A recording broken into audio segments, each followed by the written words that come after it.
Hello. Hi, good morning. Ako nga pala si Gert. Masipag pero walang pera.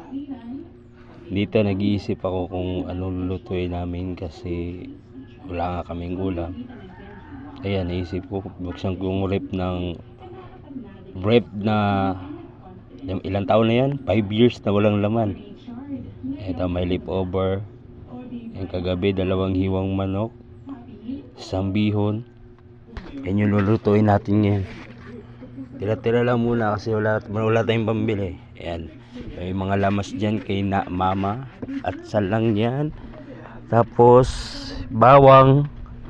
Tapos may cubes ako nakita. Ayan, sinama na yan. Ito, naghiwa na ako ng atsal, bell pepper kung sa English. Ayan. Hiwa na ako ng atsal dyan. Sinunod ko na yung sibuyas. Tapos yung sibuyas dyan, pero kasi dyan yung sibuyas natin mga sobrang liit. Sabi saya pa perting gamaya sa itong sibuyas guys. Ayan, nagiwan na ako ng luya. Sobrang hirap hiwain ng mga ingredients natin kasi maliliit. Yan, Julian yun ang pagkahiwa niyan. Tapos yan si super bawang na susunod natin. Iwain natin maliliit yung bawang na yan. O magpasalamat din ko sa supporters bito diyan walang sawang nanonood ng video kahit konti lang yung natin. Ito na. Iniwan natin yung manok. 2 perasong manok lang yan, liig, saka yung may natirang batok. Tapos na tayong mantika dyan. Bagyo. Ununa natin bawang. Yung mga dyan kung anong talagang una. Bawang, bawa, sibuyas. Bahala na pag sa inyong unahon. Na naman may buot. Ayan, sunod natin luya. Bell pepper. Sabay-sabay na yan. Tapos mikos. Manok. Hindi, may ilang piraso lang yung manok natin, no? Magkalasa lang. Lagyan natin ng bihon. Tapos mamaya ilalagay na natin yung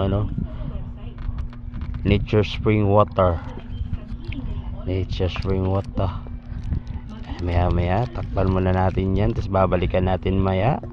At dito nagiwan akong pipino para may naman tayo pang partner din sa ginawa nating ulam.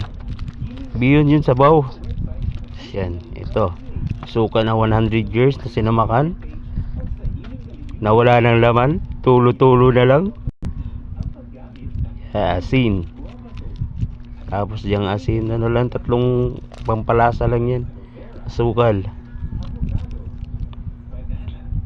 Asukal, paminta. Masarap kasi yan pag may paminta, asukal. Maghalo lasa niya, maasim, manganganghang. Tas may eto, binalikan na. Okay na to. Okay na siguro to. Yan na yung kilalabasan ng natin ganina guys. Diba? Pag may mga leftover kayong eto, kakain na kami ng asawa ko. Tinakman. Nam yummy. Kung naabot na mo sa video diri nga, abot na mo sa puntong video na to, paka-share naman. Salamat sa mga nag-support nya. Kaon sa miya. Bye bye.